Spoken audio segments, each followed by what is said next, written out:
Salut tout le monde, c'est Valentin de Radio King et bienvenue dans ce deuxième épisode du guide de la web radio.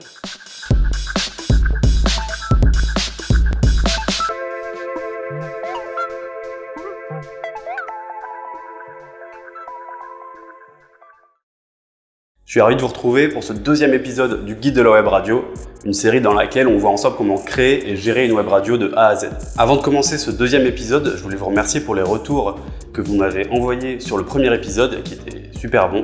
Donc ça fait plaisir, ça donne envie de continuer. Pour rappel, dans le premier épisode, on avait vu ensemble comment trouver le concept de sa web radio et comment bien choisir le nom de sa web radio au moment de la lancer. On avait trouvé le thème de notre web radio qui sera les musiques oubliées des années 2000. On avait trouvé ensemble le nom qui sera ADN 2000. Si vous n'avez pas vu ce premier épisode, je vous invite à aller le voir avant et revenez tout de suite après. Donc je sais que généralement, quand on crée une web radio, on a tout de suite envie d'ajouter les musiques, de commencer à diffuser, de commencer à partager la web radio à tous ses potes. Mais pourtant, il y a encore une petite étape avant ça. Ça, ce sera pour le prochain épisode. Donc, une fois qu'on a trouvé le concept et le nom de sa web radio, il manque encore des petites choses. Et ça va être une personnalité plus appuyée, une identité qui se base sur des couleurs, sur des références, sur un logo. C'est ce qu'on va faire aujourd'hui puisqu'on va voir comment créer l'identité graphique de votre web radio. Et vous allez voir que c'est pas un sujet anecdotique du tout, c'est super important. Donc premièrement, parlons du logo. Le logo, c'est l'élément graphique qui va représenter votre radio sur les supports, que ce soit digitaux comme les réseaux sociaux, votre site web, ou même les supports physiques si vous sponsorisez des événements, sur des affiches, sur des flyers, sur des cartes de visite, etc. Il doit donc refléter l'esprit de votre radio, mais aussi être clair et reconnaissable instantanément. Donc pour créer, pour trouver, pour imaginer votre logo, vous avez deux choix qui s'offrent à vous. Soit vous offrir les services d'un ou d'une graphiste. À ce moment-là, vous aurez une qualité professionnelle, vous aurez des conseils, vous aurez quelqu'un d'expérimenté sur le sujet et votre logo, il sera top, normalement. Deuxième option, vous pouvez essayer de créer votre logo vous-même et c'est ce qu'on va voir aujourd'hui. Ça peut faire peur pour quelqu'un qui n'a jamais fait de graphisme ou qui n'a jamais fait d'infographie, mais c'est possible. Un bon logo n'est pas forcément un logo compliqué à faire. Il existe pas mal d'outils aujourd'hui qui sont gratuits ou non et qui vous permettront de créer un logo de bonne qualité. Donc si vous partez pour créer votre logo vous-même, commencez déjà à vous inspirer de ce qui vous plaît, mais attention, il y a quelques petites règles à respecter. La première erreur que beaucoup de débutants commettent, c'est de faire un logo trop chargé. N'oubliez pas que votre logo pourra être de différentes tailles, il pourra apparaître en très petit sur des cartes de visite par exemple, il pourra apparaître en noir et blanc, en couleur, sur différents écrans, dans différents contextes, avec différentes lumières, etc. Donc si vous faites un logo trop chargé, avec trop de couleurs, trop de détails, il sera plus difficilement reconnaissable dans différents contextes. Donc le conseil que je vous donnerai, c'est de faire un logo simple. Un cas d'école, ce serait le logo d'Apple par exemple, qui n'a pas changé depuis 50 ans et qui est toujours d'actualité, parce que depuis le début, ils ont créé un logo qui était simple, c'est juste une pomme. Le deuxième conseil que je vous donnerai, comme je vous l'ai déjà dit, c'est que votre logo doit refléter l'esprit de votre radio. Pour ça, normalement, si vous avez suivi la première vidéo, vous avez déjà trouvé des éléments, des inspirations pour créer votre thème. Reprenez ces éléments pour créer votre logo. Inspirez-vous de l'époque. Nous, par exemple, les années 2000, on va voir après, on va faire un mood board, une planche d'inspiration, qui va contenir l'esprit qu'on veut donner à notre radio et qui va nous inspirer pendant sa création. C'est vraiment hyper important que votre logo reflète la personnalité de votre radio, parce que tout comme son nom, c'est un élément que les futurs auditeurs vont voir avant même d'écouter votre radio, avant même de savoir la musique que vous passez et la personnalité qu'elle a à l'antenne. Le logo leur fera comprendre si votre web radio s'adresse à eux ou non. Dans l'identité graphique de votre web radio, il n'y a pas que le logo, il y a aussi les couleurs qui sont un élément hyper important. Pour choisir vos couleurs, il ne suffit pas de prendre une couleur qui vous plaît, c'est important qu'elle vous plaise, mais ça ne suffit pas.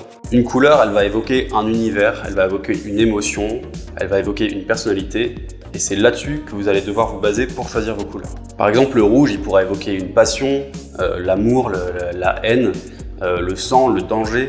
Quelque chose de vert pourra évoquer du calme, de la nature, quelque chose qui est relié à l'environnement. Quelque chose de noir, ça pourra évoquer plutôt le monde du luxe, la sophistication, etc. Sophistication, ça existe ou pas? Ouais, ok. Pour les couleurs, si vous passez par un graphiste, normalement, il sera en mesure de vous aiguiller sur les couleurs. Si vous choisissez de faire votre identité graphique vous-même, c'est compliqué de trouver des couleurs, c'est pas facile, ça peut être plus compliqué même que de designer le logo, parce que des belles couleurs, c'est dur à trouver. Donc montrez les couleurs à différentes personnes, voir ce qu'elles en pensent. Imprimez vos couleurs, regardez comment elles rendent au soleil, comment elles rendent à la lumière du néon à une lumière halogène. Regardez vos couleurs dans différents contextes. Le troisième élément de l'identité graphique de votre web radio, en plus du logo et des couleurs, ça va être tout simplement le style graphique. Le style graphique, ça peut être une patte artistique que vous avez vous, qui reflètera votre personnalité, votre imagination, votre créativité et que vous allez intégrer dans l'identité graphique. Ce sont des éléments que vous pourrez reprendre sur vos visuels, sur votre site internet, sur votre application, etc. Ça peut être aussi tout simplement des styles de photos que vous partagez. Bref, je suis conscient que ça peut être un peu abstrait, donc on va passer aux choses sérieuses. Et comme le concept de cette série le veut, on va appliquer les conseils qu'on nous donne et on va aller créer l'identité graphique de notre web radio ADN 2000.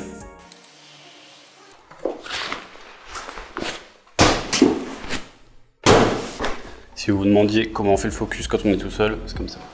On va pouvoir passer à l'application. On va commencer par le mood board. Comme je vous l'ai dit plus tôt, le mood board, ça va être un condensé de toutes vos inspirations qui correspondront au thème de votre radio et dont vous allez vous servir pour savoir sur quoi vous orienter au niveau style, au niveau couleur, au niveau références culturelles, références stylistiques, etc. Donc dans notre cas, pour cette vidéo, on va partir sur un mood board un peu cliché des années 2000 parce qu'on est dans ce thème et on veut que ça se retranscrive dans notre style, dans notre charte graphique. Donc on va partir un peu dans le cliché sans forcément faire des trucs pas beaux ou des trucs démodés. On va essayer de remettre un peu au goût du jour par la suite.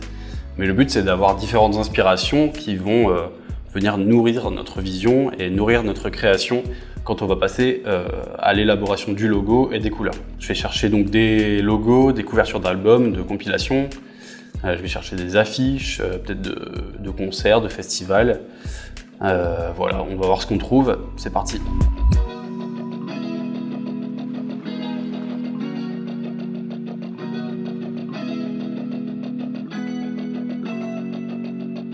Voilà, j'ai rassemblé quelques inspirations. Donc voilà ce que ça donne. Donc on voit que c'est pas très beau. Globalement, les années 2000, c'est pas encore revenu à la mode, on va dire. Ça viendra, mais c'est pas encore le cas. Sauf peut-être niveau musique. Bref, voilà notre mood board. J'ai rassemblé quelques inspirations, que ce soit des couvertures d'albums, des styles vestimentaires, voilà, pour bien m'imprégner de l'époque. Même ce petit produit que les enfants des années 90 apprécieront, voire avant. Je sais pas si ça existait avant, dites-le moi. Un visuel d'ADN, pour quand même rappeler que le nom de la radio c'est ADN 2000. Peut-être qu'on l'inclura dans le design du logo, je sais pas encore. On verra ce que ça peut donner pour pas faire trop compliqué encore une fois. Donc ce qu'on voit au niveau style, c'est déjà que c'était hyper coloré. Il y avait du rose, du bleu dans tous les sens, du jaune. Du coup on va partir sur un logo et des couleurs plutôt vives. Au niveau des typographies, j'ai observé qu'il y a pas mal quand même de typos qui sont avec cet effet 3D, cet effet de relief. Pas mal dans le réalisme. Là on voit par exemple ce visuel là, numéro 1, Techno 2000. C'est assez dans le réalisme, c'est complètement passé de mode. Mais par contre, ça donne un aperçu de l'esprit de cette époque. Donc on va essayer de s'en inspirer sans faire quand même de trucs moches, ce serait bien. Voilà ce que je retiens du mood board. Donc on va pouvoir passer à l'étape suivante. Et l'étape suivante, c'est la maquette. Donc pour ça, j'ai mon petit carnet. Et on va retourner sur papier pour cette étape, pour vraiment ressentir le logo. Alors c'est un choix, ça c'est vous qui voyez. Moi j'aime bien travailler sur papier pour les maquettes, plutôt que de se plonger dans un logiciel qu'il va falloir appréhender, peut-être même apprendre si c'est la première fois que vous allez dessus. Donc le papier c'est quand même pas mal pour la maquette. On va essayer de s'inspirer de ce mood board, voir un peu vers quoi ça nous mène. Allez, on essaye ça.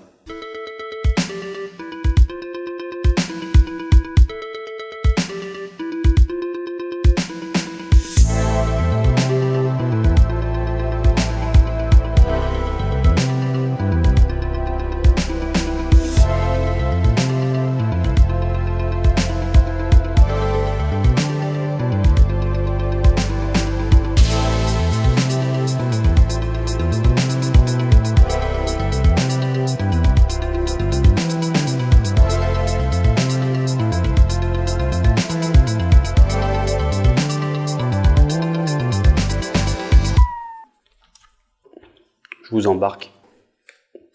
Salut. Bon alors ça y est, j'ai fait mes premières maquettes, je vais vous montrer ça. Voilà ce que ça donne. Clairement j'ai pas mal galéré au niveau du style que j'allais adopter. Je pense que j'ai cherché un peu trop loin en fait. Parce que si on reprend ma mood board, c'était assez simple. C'était vraiment de la typographie en 3D.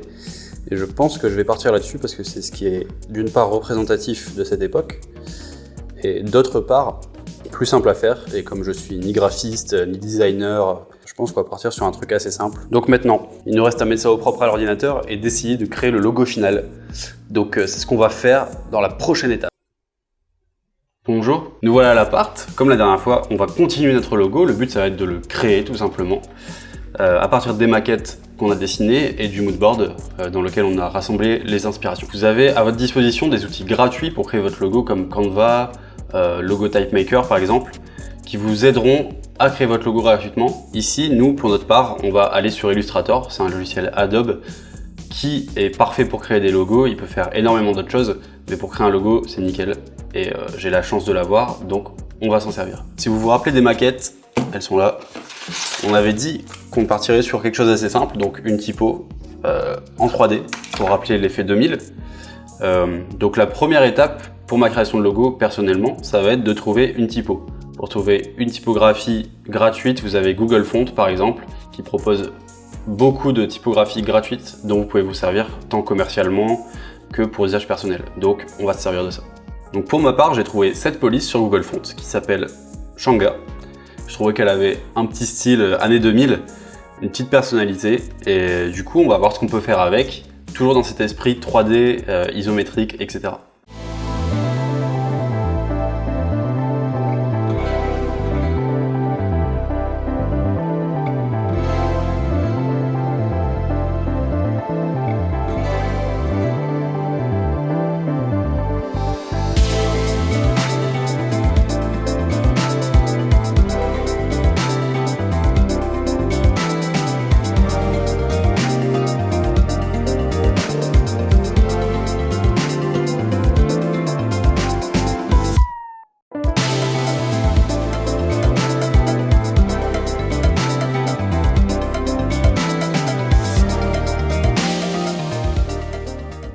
Bon, après une petite heure de travail, je suis arrivé au logo. Donc voici l'évolution qu'on a eue.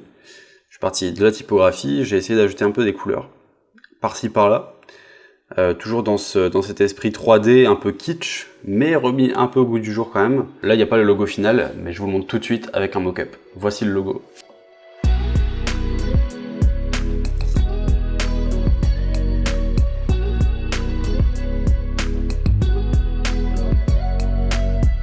Voilà, j'espère qu'il vous plaît. J'en ai profité pour nous mettre des couleurs qu'on pourra réutiliser. Voilà, c'est des couleurs hyper vives. Je me suis un peu fait plaisir, on va pas se mentir. Assez satisfait de ce logo, ça pourrait être mieux, mais encore une fois, je suis pas graphiste.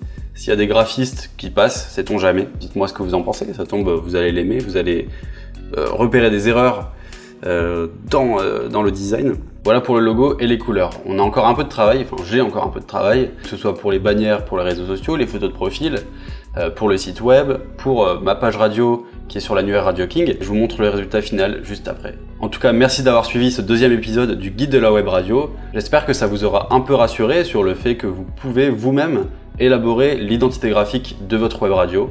Si vous concevez des logos, n'hésitez pas à nous les envoyer, on vous dira ce qu'on en pense. On se retrouve dans le prochain épisode dans lequel on va enfin commencer à ajouter les musiques, mais pas seulement. Vous verrez qu'il y a un peu de travail quand on ajoute les musiques et que souvent, la plupart des gens oublient de faire ces étapes. On verra ça ensemble. Je vous laisse sur les visuels finaux. Abonnez-vous, n'oubliez pas de vous abonner si vous voulez suivre la série. Laissez-nous un petit commentaire pour nous dire ce que vous en pensez. On se retrouve dans le prochain épisode. Je vous dis à la prochaine.